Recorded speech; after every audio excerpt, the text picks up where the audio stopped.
Kamakailan lang ay lumutang ang mga spekulasyon na may posibleng collaboration na magaganap sa pagitan nila Sara Geronimo at ng controversial director na si Daryl Yap.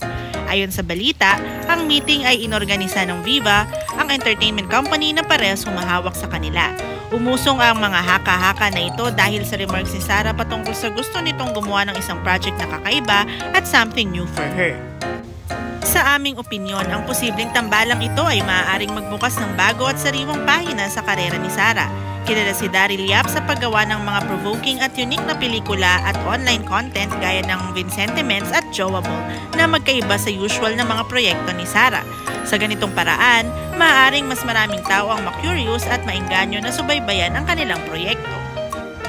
Kung matutuloy ay maaaring ito ay magdala ng bago at fresh na appeal para kay Sara at maipakita ang ibang aspeto ng kanyang talento sa publiko.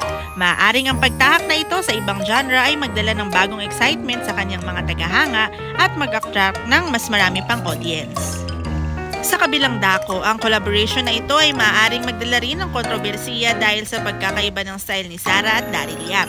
Dagdag pa dito, ang pagiging controversial na director ni Daryl Yap na kilalang supporter ng mga Marcoses. Pero sa aking palagay, ito ay isang magandang pagkakataon para kay Sara na i-expand ang kanyang horizon at maging mas daring sa kanyang artistic choices. At magsisilbi din itong pahinga dahil sa matinding kapaguran sa sunod-sunod na series of concerts si Sara.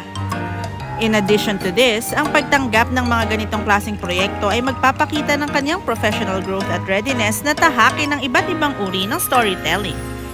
At ang bottom line ay ang tambalang Sara Geronimo at Daryl Yap ay maaaring magdala ng isang bagong flavor sa Philippine entertainment industry. Maaaring ito ay maging isang pagkakataon na mapatunayan ni Sara na siya ay hindi lamang isang sweet and wholesome performer, kundi isang versatile artist na handang sumubok ng iba't ibang mga forma ng sining. Bilang fans ni Sara, suportado mo ba ang posibleng tambalang ito?